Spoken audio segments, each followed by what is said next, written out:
વિદ્યાર્થી મિત્રો, આજે આપણે ધોરણ 9ના ગણિત વિષયના પ્રકરણ 15 ભાગ 2 સંભાવના વિશે ચર્ચા કરીશું. ઉદાહરણ 3 જોઈએ.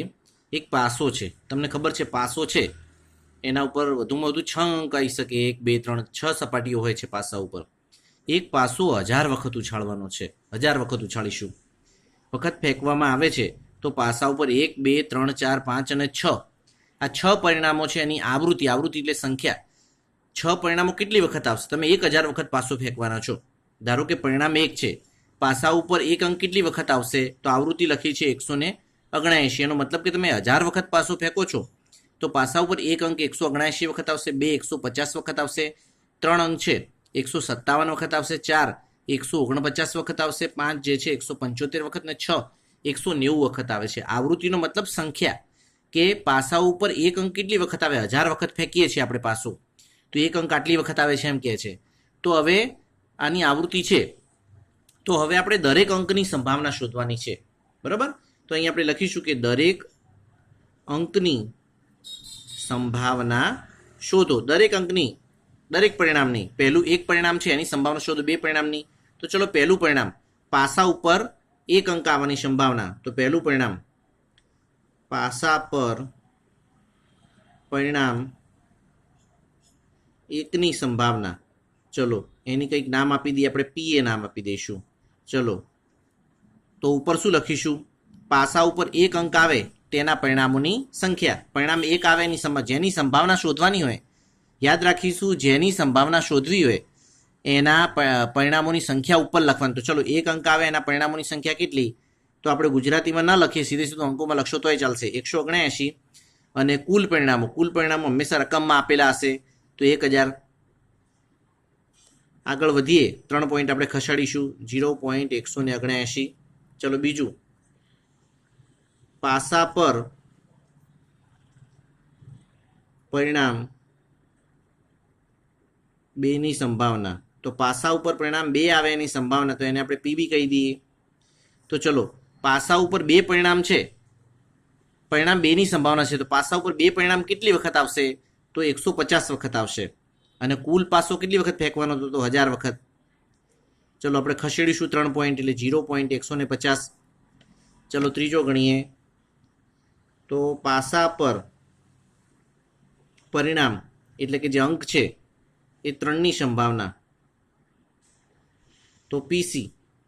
ચલો પાસા પર 3 પરિણામ કેટલી વખત આવશે? તો 157 વખત. તો ઉપર લખીશું 157 ભાગ્યા 1000, 0.157.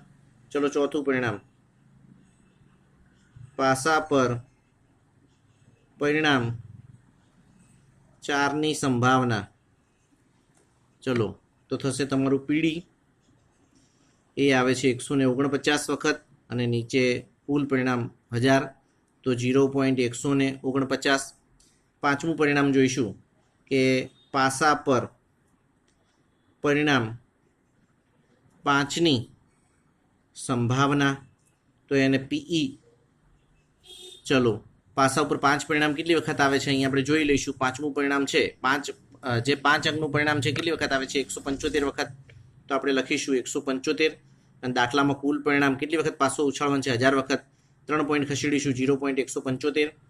અને છઠ્ઠું, પાસા પર દરેક અંકની સંભાવના આપણે શોધવાની છે, એટલે પાસા પર પરિણામ 6ની સંભાવના.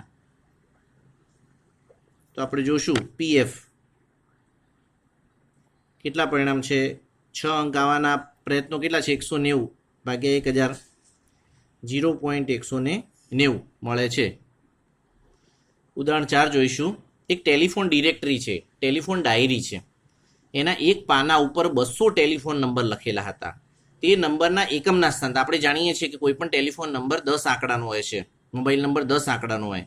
એનો જે છેલ્લો આંકડો છે, એકમનો આંકડો, એની માહિતી આપેલી છે કે એવા કયા નંબર છે કે જેમાં પાછળનો આંકડો 0 આવે, પાછળનો આંકડો 1 આવે, એની વાત કરી છે. તો આવૃત્તિ વિતરણ કોષ્ટકમાં દર્શાવેલું છે. અહીંયા આપણે જોઈશું એકમનો અંક. ધારો કે કોઈ મોબાઈલ નંબર છે, એનો છેલ્લો અંક, એકમનો અંક એટલે 0 આવતા હોય એવા ટોટલ કેટલા પાના ઉપર કેટલા નંબરો છે? 200 નંબરો છે, કુલ નંબર.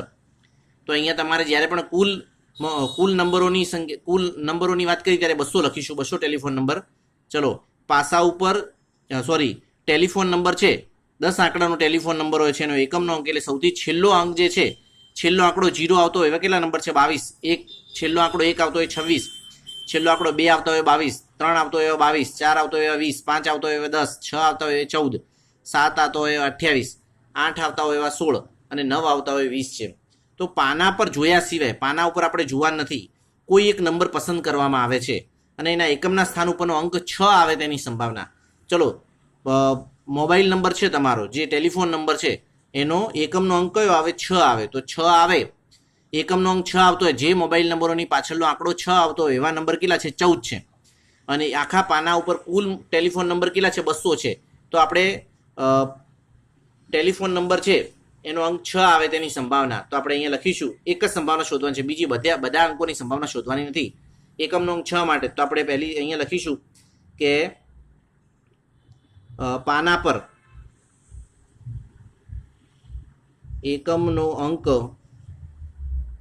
6 આવવાની સંભાવના. ચલો, કોની સંભાવના શોધવાની છે આપણે? તો સંભાવનાનું નામ આપણે એક જ સંભાવના શોધવી છે, પીએ. ચલો, કોની સંભાવના શોધવાની છે? એકમનો અંક 6 આવવાની સંભાવના. જેની સંભાવના શોધવાની એની સંખ્યા ઉપર આવી જોઈએ, તો ઉપર કોની સંખ્યા લખીશું? એકમનો અંક 6 આવે, બરાબર, તેવા નંબરોની સંખ્યા. તો એકમનો અંક 6 આવે તેવા નંબરો કેટલા છે? તો 14 છે. તો ઉપર 14 લખીશું. અને આ બધા જનો જે સરવાળો છે, કુલ નંબરો કેટલા હતા? તો 200 હતા. તો નીચે આપણે 200 લખીશું. હવે આપણે 14 ને 200 વડે ભાગવા હોય તો આવી રીતે પણ ગણી શકીએ. 14 અને નીચે 2 ગુણ્યા 100 પણ કરી દઈએ. 14 ને 2 થી ભાગશું એટલે 7 વધશે ઉપર, 14 દુ એટલે આ રીતે કરીશું. અને નીચે 100 વધે છે. ચલો, શૂન્ય છે આપણે ખસેડીશું એટલે 0.07. તો આપણી સંભાવના આટલી મળે છે. ઉદાહરણ 5 જોઈશું. હવામાન ખાતાની એક કચેરી બતાવે છે કે છેલ્લા સળંગ 250 દિવસના તેમના હવામાનની આગાહી કરી છે. હવામાન ખાતાએ 250 દિવસ આગાહી કરી, બરાબર. હવામાન ખાતું મોટા ભાગે આગાહી કરતું હોય છે કે વરસાદ આવશે કે નહીં આવે, એ બધી આગાહી, વાતાવરણમાં તાપમાન કેવું રહેશે, ગરમી કેવી રહેશે. તો 250 દિવસ આગાહી કરી છે. એમાંથી 175 દિવસ તેમની આગાહી સાચી પડી, બરાબર. 175 દિવસ આગાહી સાચી પડી છે. તો 250માંથી 175 બાદ કરીએ તો બાકીના જે દિવસો હશે એમાં એમની આગાહી કેવી પડી હશે? ખોટી પડી હશે. આપણે બે વસ્તુ વિચારી શકીએ. કુલ 250 દિવસ એમને આગાહી કરી, એમાંથી 175 દિવસ આગાહી એમની સાચી પડી, તો બાકીના 250માં જે દિવસો છે એમની આગાહી ખોટી પડી છે. તો પહેલા જોઈશું સંભાવના કોની શોધવાની છે? તો આપેલ કોઈ એક દિવસે હવામાનની આગાહી સાચી પડી હોવાની સંભાવના. તો આ પહેલા આપણે કોની સંભાવના શોધવાની છે? પહેલા દાખલામાં કોની આગાહી શોધવાની છે આપણે? કે આગાહી સાચી પડી હોય એની સંભાવના. તો જો જેની સંભાવના શોધવી હોય એના દિવસો ક્યાં લખવા પડે? ઉપર લખવા પડે. તો જો આપણે સંભાવના કોની શોધવાની છે? આગાહી સાચી પડી હોય એની સંભાવના શોધવાની છે. ચલો, એના દિવસો આપેલા છે.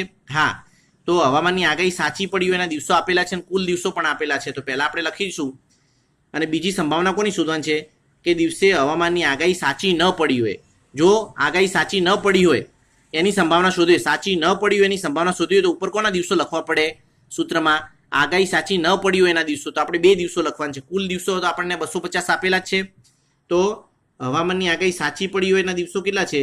હવામાનની આગાહી સાચી પડી તે દિવસોની સંખ્યા. તો તે દિવસોની સંખ્યા 175 છે. અને હવામાનની આગાહી સાચી ન પડી હોય તે દિવસોની સંખ્યા છે આપણી. તો એ ગણવી હોય, જો 250 દિવસ હતા એમાંથી 175 દિવસ તો આગાહી સાચી પડી, તો સાચી ન પડી હોય એવા દિવસો ગણવા હોય તો કુલમાંથી સાચા પડ્યા હોય એ બાદ કરી નાખો એટલે બાકીના દિવસો કેવા મળશે?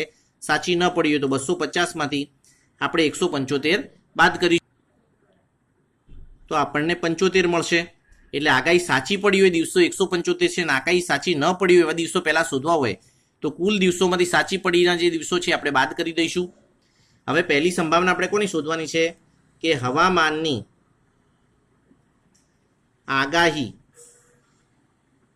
સાચી પડી હોય તે દિવસની સંભાવના. ચલો, તે દિવસની આપણે સંભાવના શોધવી છે તો ઉપર કેવા દિવસો લખો? યાદ રાખીશું, સંભાવના કોની શોધવાની છે? આગાહી સાચી પડી હોય એની સંભાવના શોધવાની છે. તો ઉપર કોના દિવસો લખીશું? આગાહી સાચી પડી હોય તે દિવસોની સંખ્યા.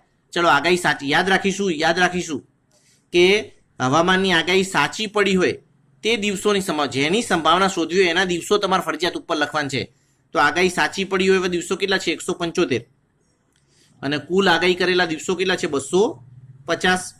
હવે આપણે શું કરીશું? આના અવયવ પાડીને ઉડાડીએ તો આપણે જોઈશું કે અહીંયા થશે 25 × 175 અને 25 દાન 150. 25 કેન્સલ થશે. 7/10 એટલે 10 છે એટલે 1 પોઈન્ટ આપણે ખસેડીશું. 0.7. તો હવામાનની આગાહી સાચી પડી હોય એટલી સંભાવના 0.7 છે. બીજું શોધીએ કે હવામાનની આગાહી સાચી ન પડી હોય તે દિવસની સંભાવના. તો આગાહી સાચી ન પડી હોય એ દિવસની સંભાવના શોધવી હોય તો ઉપર કયા દિવસો લખવા પડશે? અહીંયા સંભાવના કોની કીધી છે? આગાહી સાચી ન પડી હોય દિવસની. તો ઉપર કોના દિવસ? સંભાવના સાચી ન પડી હોય એની શોધવાની છે. તો ઉપર કોના દિવસો લખવાના? આગાહી સાચી ન પડી હોય એના દિવસોની સંખ્યા. જેની સંભાવના કીધી હોય એની સંખ્યા ઉપર લખવાની છે. તો કેટલા દિવસો છે આગાહી સાચી ન પડી હોય? 75. અને નીચે કુલ દિવસો 250. હવે જોઈશું અહીંયા થશે 25 તરી અને અહીંયા થશે 25 દાન. 25 કેન્સલ. 3/10 એટલે 0.3 આટલી સંભાવના મળે છે.